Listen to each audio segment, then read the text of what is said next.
Karnal police की गिरफ्त में खड़े इन आरोपियों को गौर से देखिए। ये इंसान की खाल में किसी हैवान से कम नहीं है। ये ऐसे हैवान हैं जिन्होंने चंद पैसों की खातिर फुसगढ़ की गौशाला में 45 से अधिक गायों को गुड़ में सल्फास मिलाकर खिलाया और उन्हें बेरहमी से मौत के घाट उतार दिया। घटना के 17वें दिन पुलिस ने 4 आरोपियों को गिरफ्तार कर यह खुलासा किया है कि गौवंशों को गुड़ में सल्फास देकर मारा गया था, जिसमें मृत गायों की खाल व हड्डियां बेचने वाले ठेकेदार की मिलीभगत पाई गई है। जी हां, पुलिस ने 4 आरोपियों को गिरफ्तार किया है। आरोपियों में शाहबाद का रहने वाला विशाल, करनाल की मंगल कॉलोनी का रहने वाला रजत, जम्मू कश्मीर का सूरज और अंबाला कैंट का निवासी सोनू शामिल हैं। एक आरोपी अमर, जो कि शाहबाद का रहने वाला है, वो अभी तक फरार है, जिसकी तलाश में पुलिस जुटी है। यह आरोपी एक गाय की खाल और चर्बी बेचकर 8 से 10 हजार रुपए कमाते थे और इसके लिए वो रोजाना 4 से 5 गायों को जहर देकर मौत के घाट उतार देते थे। गौशाला में जो है 45 गायें तो एक ही दम मरी थी और उसके बाद भी 4-5 गायें और मरी थी। मतलब करीब 50 गायें 27 तारीख को सुबह मरी थी।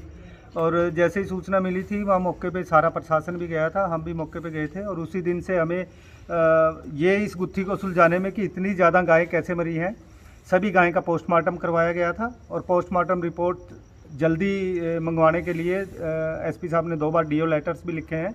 और पोस्टमार्टम जब रिपोर्ट आ गई कि उसमें इन गायों को सल्फास जो जहर था वो दिया गया है, तो उसके बाद फिर और हमने अपनी जो जांच को तेज़ किया।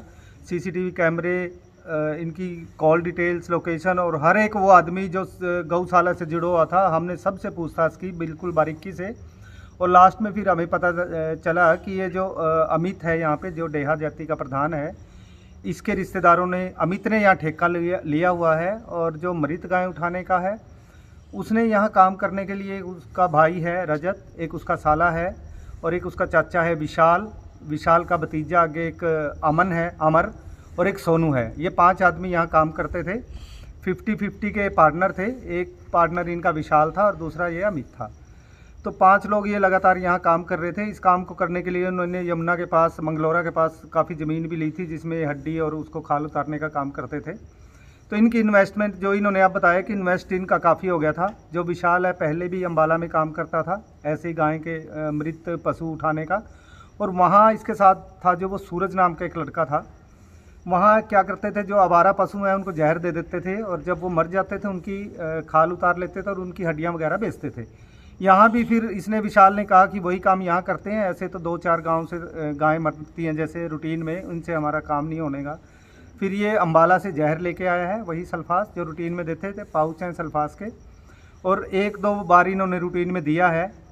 26 तारीख को बसंत पंचमी थी। इन्होंने बताया कि दिन में दारू पीना इन्होंने शुरू कर दिया था, पतंग उड़ा रहे थे और बीच बीच में दारू पी रहे थे। सारा दिन दारू पीते रहे। शाम को इन्होंने सलाह बनाई कि चलो अब गौशाला चलते हैं और जहर दे आते हैं। फिर ये लेट नाइट थोड़ा सा वहाँ गए। उस दिन इन्होंने 10 पाउच इनके पास रखे थे। जो विशाल ने, इन्होंने बताया कि सारे के सारे पाउच जो है वो 2.5-3 किलो गुड़ था। पहले गुड़ को इन्होंने मैश किया और उसमें वो सारे पाउच मिला दिए। फिर ये 2 मोटरसाइकिलों पे बैठ के, एक मोटरसाइकिल पे 2 और एक मोटरसाइकिल पे 3 बंदे बैठे और फिर गौशाला में गए। फिर इन्होंने 2 शेल्टर्स में घुस के 2 बंदों ने अलग अलग में उन्होंने जो जहर था वो गाय की खुरलियों में डाल दिया। इसलिए बहुत इतनी ज्यादा संख्या में गाय। हमारे देश में गाय को न केवल माँ की तरह पूजा जाता है, बल्कि हमारी संस्कृति में गाय को पवित्र भी माना जाता है। लेकिन कुछ ऐसे लोग हैं जो कि चंद पैसों की खनन में इंसान से हैवान बन जाते हैं और इस तरह से जहर देकर गायों को तड़पा तड़पा कर मार देते हैं। करीब 50 गौवंशों के मौत के इस मामले में खाल और हड्डियों का धंधा तो सामने आया है, लेकिन अभी तक इस पूरे घटनाक्रम का मास्टरमाइंड फरार है, जिसकी गिरफ्तारी के बाद और भी कई बड़े खुलासे हो सकते हैं। सर, विशाल और सूरज जो जिन पर पहले भी मामला दर्ज है, क्या उनकी गिरफ्तारी भी हुई थी इसी मामले में? नहीं, इस मामले में उनकी, ये तो अब इन्होंने डिस्क्लोज किया है, इस मामले में गिरफ्तारी नहीं हुई। अरे, पेश करने के बाद हम इनका रिमांड लेंगे। रिमांड के दौरान और किस किस की इन्वॉल्वमेंट इसमें है, किस तरीके से इन्होंने इसको अंजाम दिया है, सारी चीजें। इसमें एक और ठेकेदार है जो दीपक नाम है, दीपक मेहरा जिनका नाम है, उसने क्या अमित को हायर किया था या उसकी भी इन्वॉल्वमेंट है इस मामले में कहीं? क्योंकि ये शुरू में ही हमें पता लग गया था कि ये इसने, जो अमित है, कि ठेका किस प्रकार लिया है। जो निगम से जो ठेका था वो दीपक मेहरा का था। दीपक मेहरा ने आगे इसको अमित को दे रखा था। तो जो वहाँ पे गौशाला में काम करते हैं वर्कर्स, जो घास वगैरह डालते हैं, उनके जो पेमेंट है, जो सैलरी है, वो भी दीपक मेहरा देता था। तो हड्डी और चर्बी के कारोबार में क्या उसकी भी इन्वॉल्वमेंट पाई गई है? फिलहाल इनको अरेस्ट किया है आज, और रिमांड के दौरान हर किसी की जिसकी भी इन्वॉल्वमेंट होगी वो देखा जाएगा। एक जो अमित है यहाँ डेहा प्रधान है, वो उसका साला है और उसका भाई भी है। उन दोनों का जो फरार चल रहा अमर है, जिसका नाम अमर है, वो कब तक गिरफ्तार होगा?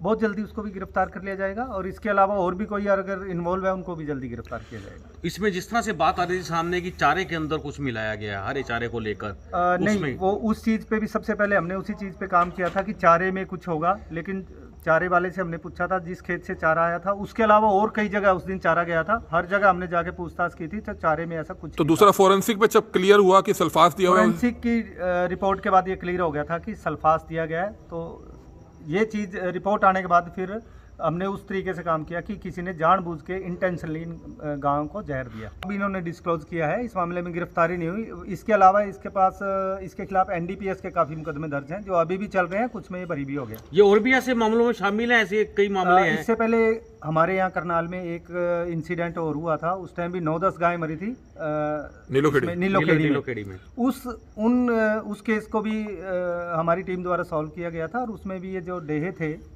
वही उसमें मिले थे। एक नीलोखेड़ी का रहने वाला था और 2-3 उसमें शाहबाद के थे। वही मॉडस ऑपरेंडी वही थी कि जो जहर के पाउच थे वो मिला के गुड़ में दिए गए थे। तो उस पर भी हमने काम किया हुआ था पहले, और उसके इससे पहले कुरुक्षेत्र में गौशाला है, वहाँ पर भी डेहे काम करते थे और उस गौशाला में भी डेहों ने एक दिन जहर दे दिया था। ज़्यादा गाय मरी तो उन्होंने भी पोस्टमार्टम करवाया तो ये सल्फास दिया गया था। बता दें कि गौशाला में गायों के कम मरने की वजह से इनका धंधा मंदा हो गया था, जिसकी वजह से ठेकेदार के कारिंदों ने इस वारदात को अंजाम तक पहुंचाया। आरोपियों ने इसके लिए शराब पीकर पूरी साजिश रची थी और बताया जा रहा है कि आरोपियों को एक गाय की खाल चर्बी बेचकर से 8 से 10 हजार रुपए की कमाई होती थी। गौरतलब है कि आरोपी पहले भी ऐसा कर चुके थे, लेकिन तब वो 4 से 5 गायों को जहर देते थे और किसी को कोई शक नहीं होता था। लेकिन बीते दिनों ज्यादा गायों को जहर देकर मारने से पूरा खेल उजागर हो गया और आरोपियों का पूरा गिरोह बेनकाब हो गया। तो आपकी इस पूरे मामले पर क्या राय है? इन आरोपियों को क्या सजा मिलनी चाहिए? कमेंट में जरूर बताइएगा। करनाल से bureau report, Punjab Kesari TV. हमसे जुड़े रहने के लिए हमारे YouTube चैनल को सब्सक्राइब करें और नई वीडियो की नोटिफिकेशन के लिए बेल आइकॉन को दबाएं। अगर आप ये वीडियो Facebook पर देख रहे हैं तो लाइक जरूर करें और ज्यादा से ज्यादा शेयर करें। धन्यवाद।